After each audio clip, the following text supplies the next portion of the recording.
Good morning, everybody. Welcome to day 28 of the Democrat shutdown. We're almost a month into this, and we wanted to highlight a couple of things and a few members this morning. There are some very important developments. But before we get to all that, one of the things that we wanted to note is that really it's painfully obvious to everyone the true motivation of the Democrats' historic obstruction has now become very clear for everyone. I want to use a little simple, Lily, if you show me this real quick. Just real quick, simple facts, because these things get obscured too much. But there are simple facts about the Democrat shutdown that everybody needs to recognize. Here's 4 of them. First of all, we have to have Democrats to reopen the government. You know that in the Senate, it requires 60 votes to break an impasse. Wait, hang on, Lily, hold it real here. Keep it close to the podium. I want everybody to see this, okay? We're gonna make it simple. I had my 15-year-old son and some of his friends were together over the weekend, and they wanted me to explain it to them as simply as possible. This is the little formulation, okay? Hey, fellas, remember from civics, you gotta have 60 votes in the Senate. We only have 53 Republicans, so we must have Democrats to do it. The Democrats are out trying to claim that this is all on Republicans because we control the government. We don't control the Senate without 60 votes, so you have to have them. Now they've voted 13 times, those Senate Democrats, counting the House and the Senate together, they voted 13 times to keep the government closed. And what they're demanding as a ransom to reopen the government are some really crazy things. They want to restore $200 billion in health benefits paid for by U.S. taxpayers to illegal aliens and non-citizens. We can't do that. They want billions of dollars in wasteful programs to be returned to foreign countries for things that none of you would agree with. We're not going to do that. They want $500 million to go back to left-leaning news organizations, paid for by taxpayers. We can't do that. And then they want to cut $50 billion from the Rural Hospital Fund that Republicans got signed into law July 4th to prop up health care in red states and rural areas around the country. It's too important, but they want to take that away. They know that we can't do it. And now that they've begun to admit what this is all about, thanks, Lee, put on the thing there. They're admitting what they're up to. Chuck Schumer said every day of the shutdown gets better for us, meaning the Democrat Party. And you know, we had the second-ranked Democrat in the House, the minority whip, who just said a few days ago, the end of last week, that we know that this is causing great pain for the American people, but we have to use this leverage. We don't have many times where we have leverage like this. And so they've shown you what the real motivation is. But ultimately, why are they doing all that? Let me summarize this really quickly, as simply as I can, for the civic students back home. Republicans are not demanding anything, literally nothing. All we want is to reopen the government. The Democrats are demanding all those things I just showed you on the chart, plus a lot more. When I say they want to send money to foreign countries, this is some of the things that they would propose that we spend money on again. They're demanding, this is a ransom to reopen the government. Things like $4 million for global LGBTQI plus awareness campaigns around the world. $4 million for the LGBTQI plus democracy grants in the Balkans. They want $2 million for feminist democratic principles projects in Africa. We're not doing that. But again, the question is why? Why? This sounds crazy. It is. Why would they do this? And what we saw on vivid display over the weekend was the re-emphasis of this fact. This is motivated purely out of fear. And what do we mean by that? You saw the Democratic leader in the House, Hakeem Jeffries, endorse Zohran Mamdani for mayor of New York City on Friday. It was an illustration of what we're facing here. The Democrats right now fear the far left activists more than they fear air traffic controllers, border patrol agents, American service members, and so many others missing their paychecks. They fear the Marxist insurgents like Mamdani more than they fear families and children going hungry from lapsed benefits that keep food on their tables. They simply fear losing their own political positions next November if they don't appease the angry far left base right now. And they will appease that base at any cost, no matter how much pain's inflicted. In fact, they've said in their own words, this gets better for us day by day. How does it get better? Because they're proving to the angry far left base in their party that they will prioritize them over the American people. And simply put, it's the profound fear in the Democratic Party that drives this shutdown. It is not principle, it is not policy, it is certainly not concern for the constituents that they say that they want to represent.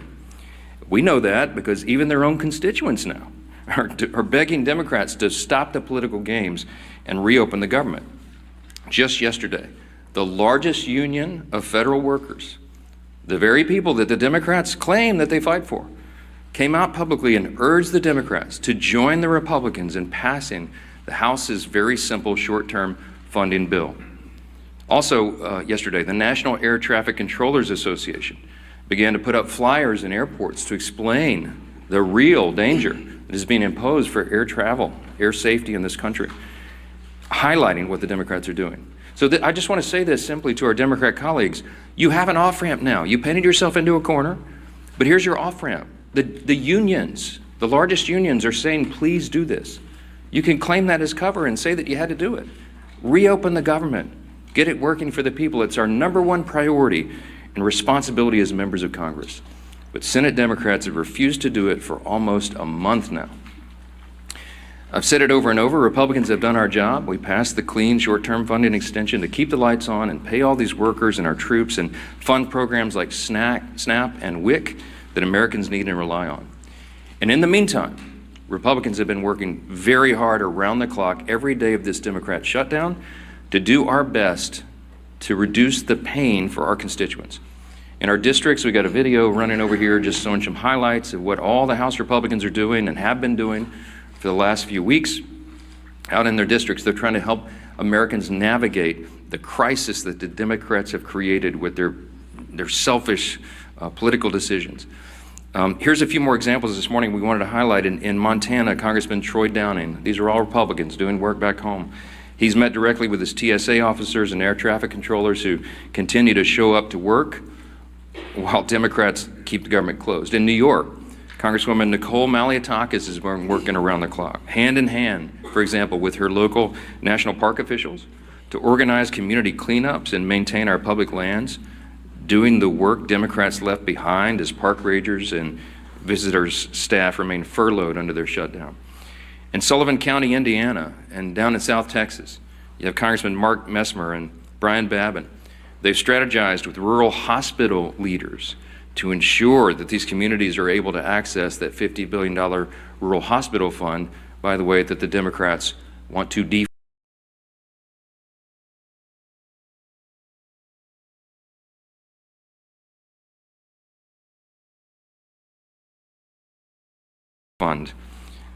This worked hard to kill in their counterproposal to reopen the government. In South Carolina, Congresswoman Sherry Biggs has been meeting with her small business owners who continue to serve their communities, many of whom are already feeling the benefits from Republicans' work to deliver no tax on tips. We did that in the big, beautiful bill, the Working Families Tax Cut.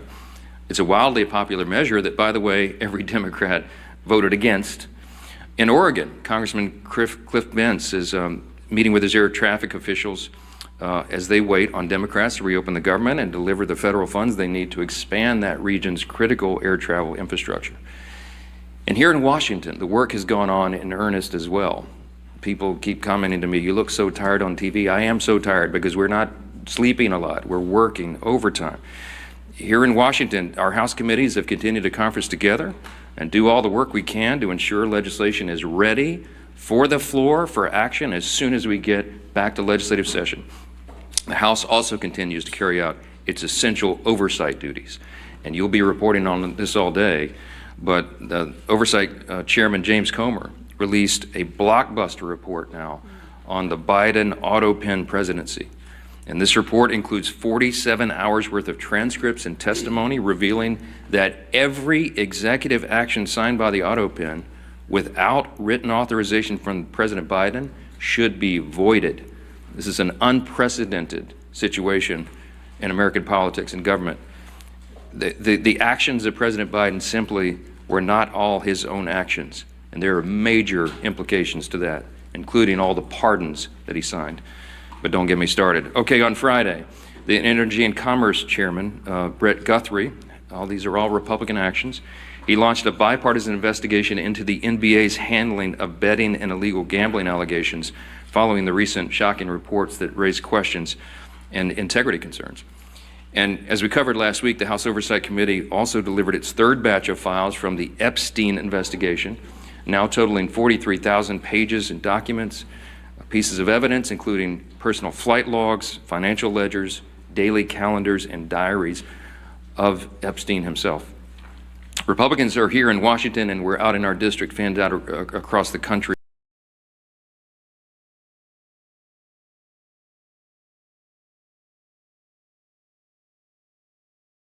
Doing good work on behalf of the people we serve and represent. And what are the Democrats doing?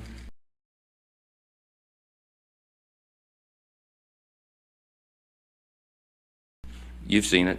They're posting TikTok videos. They're bragging about using the American people's pain as their political leverage. And House Republicans are taking this day by day, just like the rest of the country. We have our House Republicans on a 48-hour return notice so they can get back, understanding that some flights may well be delayed, but to get everybody back here as soon as possible, as soon as the Democrats decide to do the right thing and reopen the government, we will get back to immediate and urgent and necessary business on the House floor itself. We're anxious to get back to that, but we cannot have a regular legislative session until the Democrats do their most basic responsibility to reopen the government and get this moving again. So today we're fortunate to be joined by several of our good friends and colleagues here, all members of the Republican Study Committee, and the chairman of that committee, the largest caucus of conservatives in Congress, is Representative August Pfluger from Texas, and we're glad to have him as well. He's going to share a little bit about the reckless decision of the Democrats and what that means for military readiness and families all across this country. We are so grateful for these great members and their leadership. August will reference who's here, and then we'll take some questions. So, Chairman Pfluger. Thank you, Speaker. Sure. Speaker, you're doing a great job, and I think we all know that today's Democrat Party is not the party of JFK, who once famously said, "Ask not what your country can do for you, but what you can do for your country." Instead, today, Democrats under Schumer and Clark and Mondami are saying, "Ask not what you can do for your country, but who you can leverage for your radical agenda." Ask not what you can do for your country, but who you can leverage for your radical agenda. I'm August Pfluger. I'm chairman of the Republican Study Committee. We have some great members, including Burgess Owens, Stephanie Bice, Harriet Hageman, and Craig Goldman, who are with me. And, you know, it's really sad to think about what Catherine Clark said last week. She said, of course, there will be families that are going to suffer, but this is one of the few leverage times we have. My colleagues stand for families. The Republican Party stands for families because we believe, we know that our greatest asset in this country is the American family, that our country rests on the shoulders of families, that the Republican Party will always advocate for families, that we will look up for families, that we will legislate to prosper families. And instead, the family is only a point of leverage for our Democrat colleagues. How sad is that? You know, I'm thinking about military families right now. I'm thinking about that soldier who is deployed around the globe to keep our country safe, to push back against a threat. And I'm thinking about that phone call that soldier probably received this year, this month, in the last couple of days, asking whether or not they're going to get a paycheck, talking about the new baby at home, trying to figure out if they're going to be able to pay their rent or even buy some groceries or put gas in the car. I was there. I'm a veteran. I've been serving on active duty when shutdowns happened. This is a very stressful time for military families.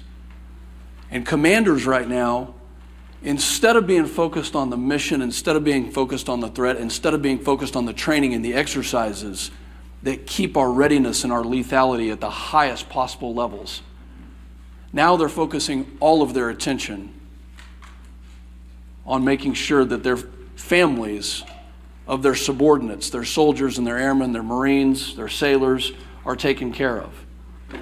that they actually have the resources. And we have members of the Republican Party who are in our communities right now convening groups of community leaders and banks, food banks, and other resources.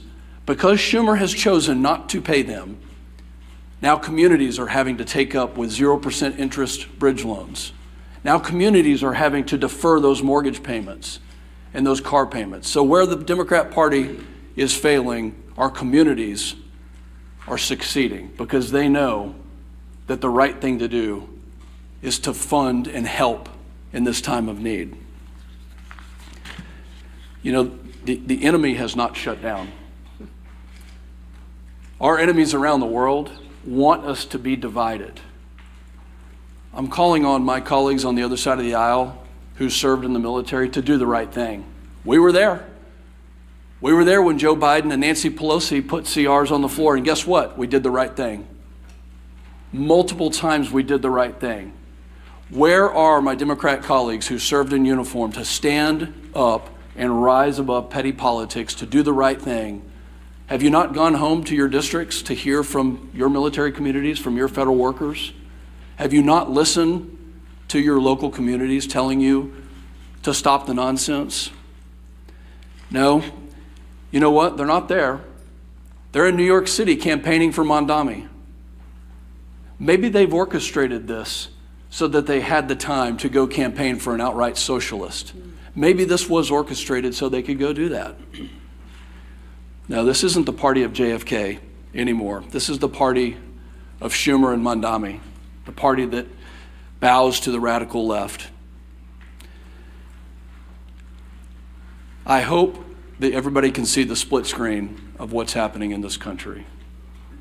The speaker has so eloquently talked about the fact that Republicans are doing our job to take care of families, that over 13 times the Senate Republicans have voted to fund our military, to fund TSA, to make sure our Border Patrol can get paid and all federal workers can get paid, and Democrats continue to obstruct. I hope you can see the dichotomy between the two sides here. And I'm calling on Democrat members, especially those who served in the military, to do the right thing and to stop the nonsense. With that, I hand it over to my good friend, our leader, Mr. Steve Scalise. Thank you, Chairman Pfluger. Thank you for your service to our country, especially to all those men and women who are currently serving our nation, whether it be in the military, federal employees that are still working, showing up on their job, but because of Chuck Schumer and Democrats who have bowed to the socialist radicals in their party, those federal workers are not getting paid. We've talked up here for weeks now about some of those hardships, how it's going to affect people, and ultimately now how it is affecting people. Those impacts are now being felt. It's not hypothetical anymore. It's not some memo from a department laying out what might happen. We're starting to hear those stories. You can see, and our conference chair, Lisa McClain, has done a really good job of compiling a lot of the work that's being done by many of our colleagues. One of the reasons we're not meeting in session is because the Democrats shut down the government, but also because of that shutdown, our members are now busy in their districts mopping up a lot of the mess created by those Democrats because of the shutdown, the hardships it's created on families. And those are real hardships, and I applaud my colleagues who are in their districts trying to figure out ways to help people during this difficult time, working with food banks to get food to people who are missing SNAP benefits, WIC payments, military members who are not getting paid, but they're overseas, as Chairman Pfluger talked about. While their family's still here, those babies still have needs, and yet the paycheck's not coming in. Those bills are still due. And Democrats think this is some kind of game. Speakers talked about this over and over again, but what has their reaction been? Not figuring out a solution to get out of it, an off-ramp.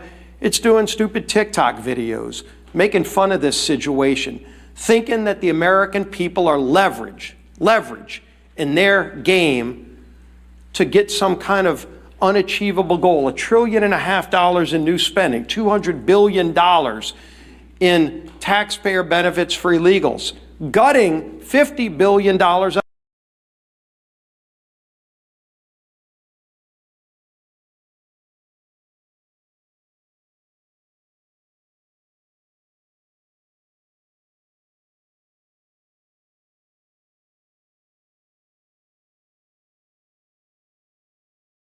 of a healthcare fund for rural hospitals. Again, they try to claim it's about something else. Maybe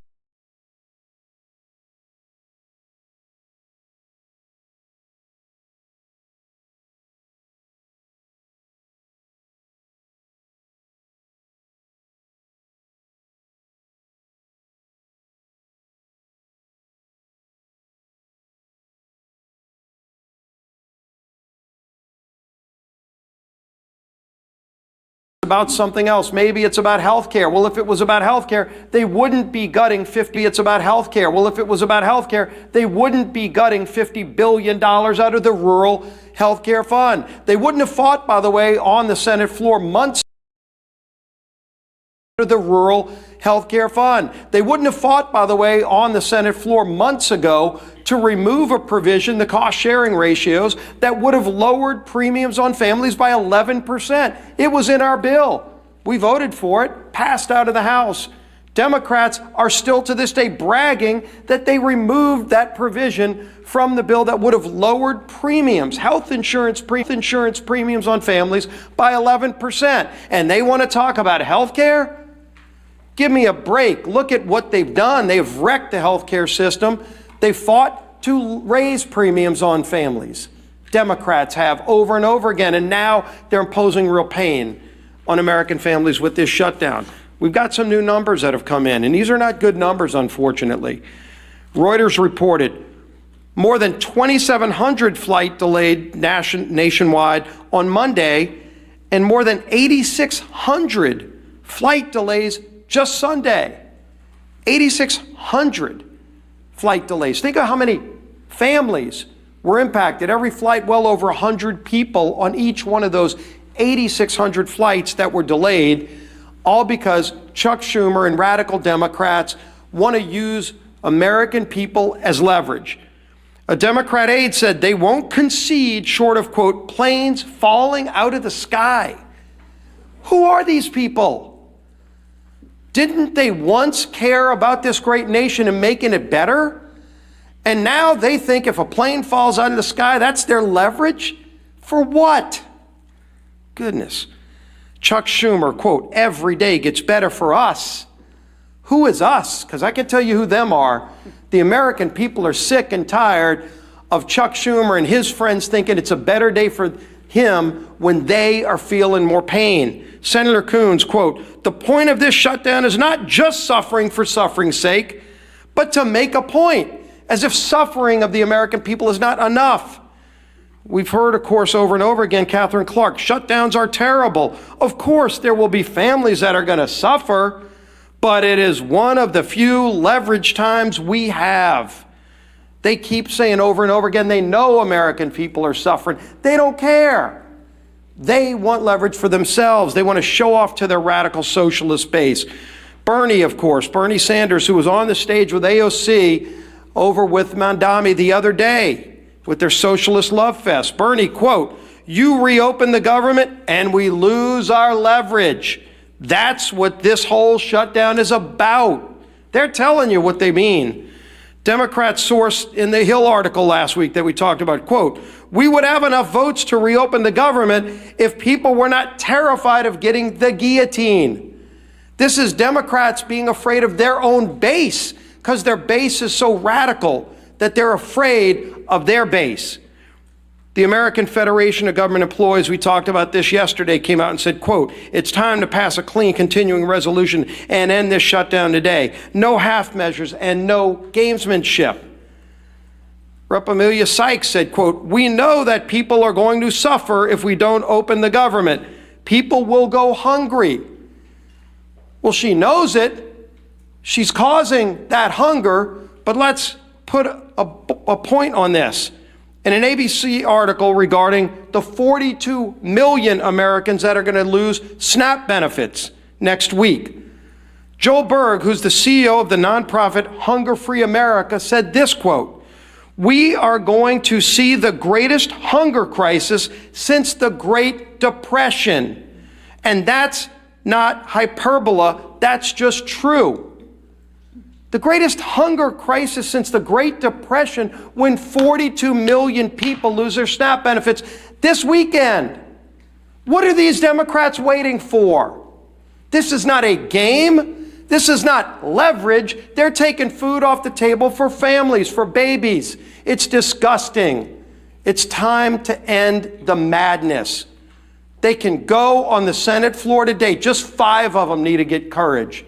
Just 5 of them need to get the courage to do the right thing and open the government today and end this pain and end the suffering that they've caused. Then we can go negotiate our differences. Yield to the whip. Tom Emmer.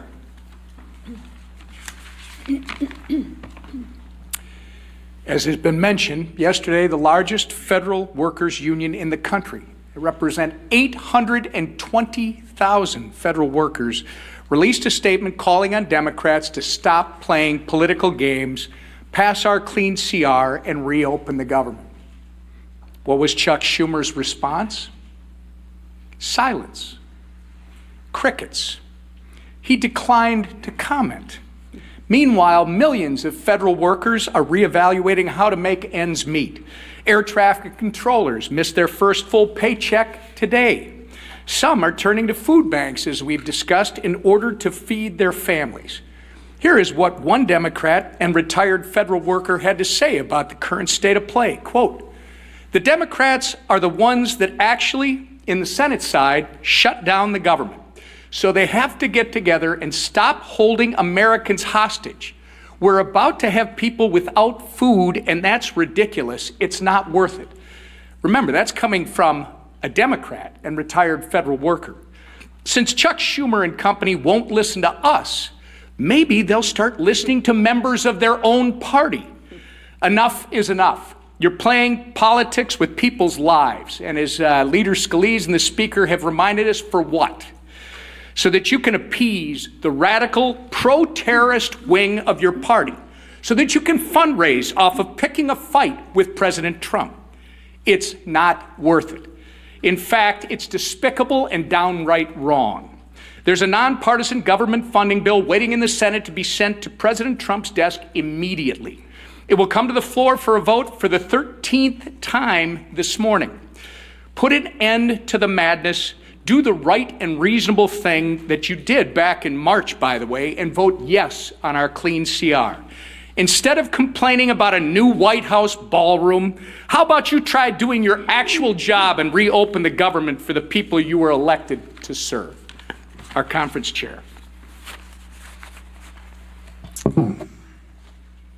Thank you and good morning, everyone. And I first want to extend a thank you to the RSC chair and the members of the RSC who are here today. And thank you for all the work that you've been doing in the district. I know we appreciate it, and more importantly, I know your constituents appreciate it.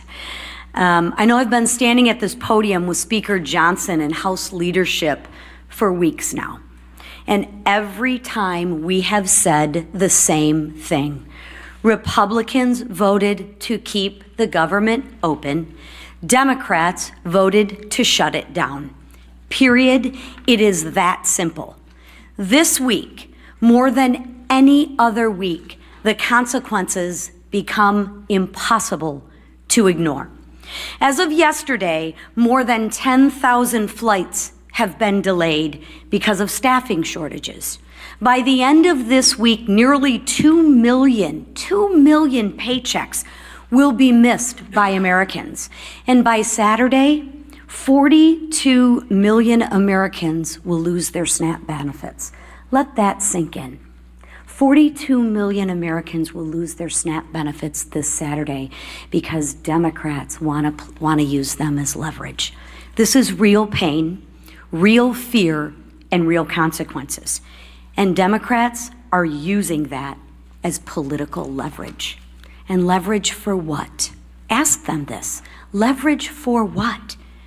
to force through illegal benefits for illegal immigrants to the tune of $1.5 trillion?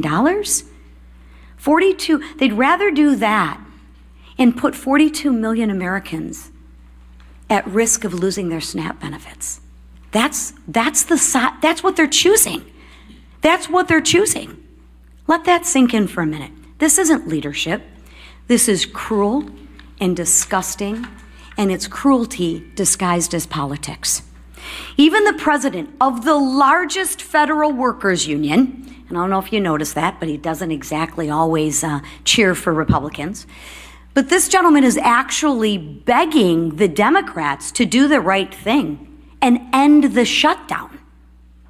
While Democrats posture in front of the cameras, Republicans are actually out in their districts working. Just take a look at the video that we've been playing all morning, right? Don't let the facts get in the way of the good story.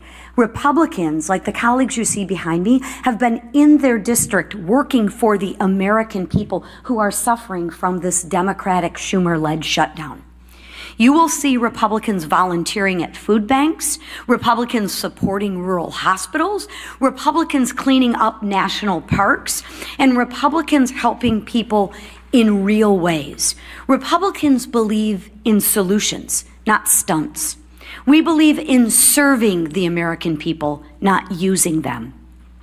So while Democrats try to turn American hardship into political currency, Republicans are working to reopen the government, to restore paychecks, and bring stability back to American families.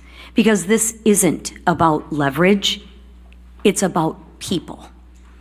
And we are here to serve.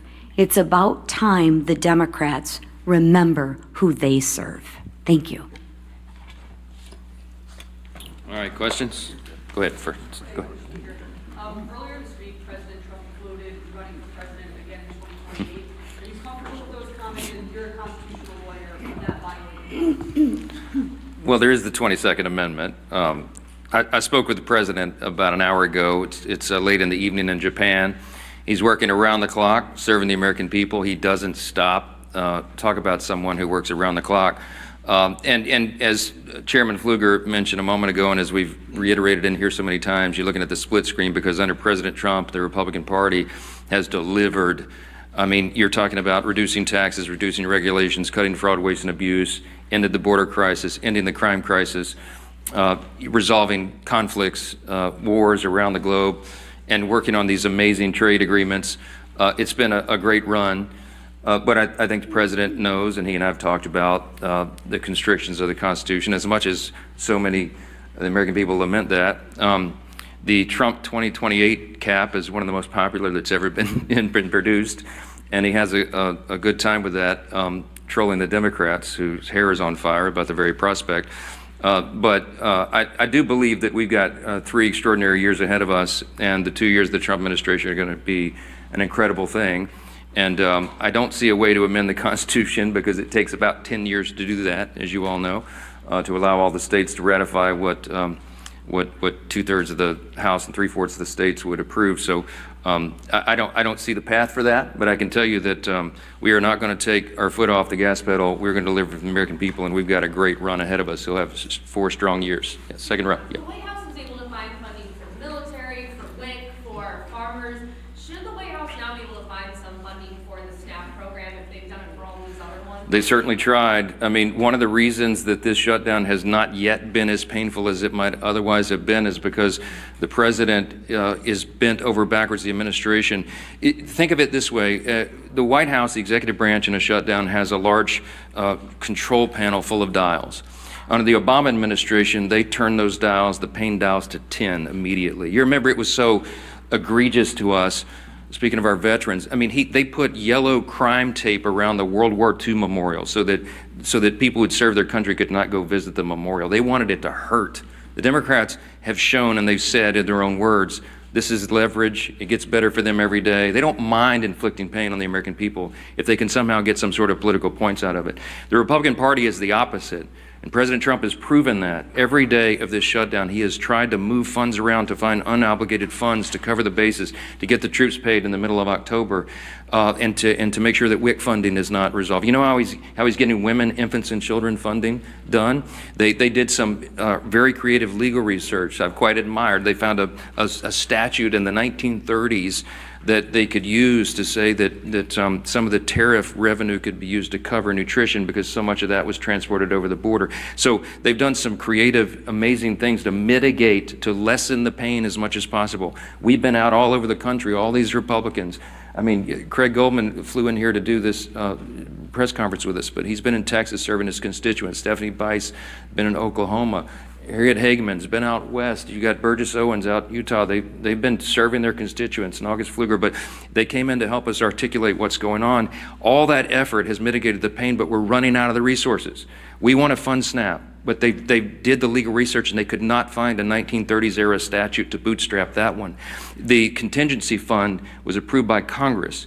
And when the Democrats voted against the CR, they voted against the ability of us to use that money. And so 42 million people are going to suffer because they're playing political games. There's nothing, the White House has run out of it. They have all the pain dials turned back to just a 0 or a 1 as best they can. But when you're out of resources, they go all the way up. And it's out of their hands, it's out of our hands, and that's why we're so frustrated. You don't see the happy warrior Steve Scalise pound the podium very often. But we're angry about this, we're frustrated. We should be, because it's wrong for the people, and all of you should be angry about it as well. And I know many of you are. Yeah, right. What's your reaction to yesterday's purge of senior ICE officials from field offices around the country? Are you worried that that's going to result in less experienced leadership at ICE? And again, when is it time for Congress to do some oversight? I don't know any of the details of that yet. I just heard about that literally. I was walking in, so I'm not going to comment on it until I find out the details. I know some of these things get misportrayed. Yeah, back row. Yeah. On the auto pen investigation and the Oversight Committee's report that was released this morning, some Senate Republicans have suggested that perhaps there isn't a legal avenue to void the pardons that were signed by by the auto pen, these executive authorities. Do you think that there is a legal avenue? That's what the investigation concluded, that any of those executive actions that were signed by the auto pen and the Biden administration shouldn't be void. Do you think that's possible? Nothing this incredible and insane has happened before. This was not something that the forefathers anticipated. It's unprecedented. There is no legal precedent because no previous president had an auto pen or had the audacity to have people signing things on their behalf when they didn't even know what was in it. And so we're in uncharted waters as a nation. As we say up here all the time, we're so tired of making history. I just want normal times, normal Congress again. But the Biden administration was unprecedented in so many ways, and the president was checked out of his job for quite some time, and everybody knows it. And there was a cover-up. The people around him who were they would give him scripts to follow. They would point him literally in the direction, stand here, sir, wave like this. And he didn't know what he was signing. So there's all sorts of just incredible implications. It sounds like a terrible novel or something, but this is reality. And so the pardons, for example, he pardoned categories of violent criminals and turned them loose on the streets. And he didn't even know what the categories were, apparently, much less the individual people that he pardoned. They're invalid on their face. I mean, I used to be a constitutional law litigator. I would love to take this case and go into the courts and make that law to set the precedent. You can't allow a president to check out and have unelected, unaccountable, faceless people making massive decisions for the country. Think of the executive orders that were signed with the auto pen. When he paused LNG exports, liquefied natural gas, to our European allies around the world, I confronted him about it, by the way, the one meeting they allowed me to have with him as Speaker in the Oval. And he looked at me as if it hadn't happened, and he said, I didn't do that. And it occurred to me, he wasn't lying, he honestly didn't know. Do you know what the implications of pausing LNG exports were around the world? It made all of our European allies had to buy their natural gas from Vladimir Putin, which fueled his war machine, to go conduct his war on Ukraine. It destabilized our energy sector, and it had us step back 3 or 4 steps of energy dominance around the world. Thankfully, we're back now because we have a commander-in-chief who's fully in command and understands the necessity, energy policy being national security policy. I could go on and on and on in every category. Huge implications. What does it mean for us? How do you unwind it? I don't know. But it will be determined in the courts ultimately. And these are unprecedented cases of first impression, as we say, because it's never been tested before. But man, is it dangerous stuff. Front row. Because you win the boot game today. Go ahead. Your Honor. I'm curious, you guys, a lot of you were talking about the government unions demanding the Democrats reopen the government at this point. Do you think that that is building off President Trump's gains with labor unions for the 2024 election? Do you think that this is a sign of a different relationship between House and Senate Republicans and federal government employees? Do you welcome these people in your tent? Of course. That these are not traditional allies of yours in a lot of President Trump and the Republican Party achieved some very important historic things in the last election cycle. We had a true demographic shift in the election. We had a record number of Hispanic and Latino voters, for example, who came into the Republican Party, record number of African American black voters, Jewish voters, union workers, young people, demographics that had not traditionally in recent years been with the Republican Party in large numbers, and they came to us not reluctantly, but with hopeful anticipation. Why? Because they wanted a return to common sense. And they saw what the other party had done to them with their terrible policies and their terrible ideas and the radical, woke, Marxist, progressive agenda, and they realized it didn't work for them. So they came to us and they said, can you do better? Well, we did. We have. And we passed the one big beautiful bill, the Working Families Tax Cut, and all of our legislation and everything the president's done with executive orders, fulfilling his promises, are codifying those things and doing the rest of our legislative agenda, which is being held up right now because of this.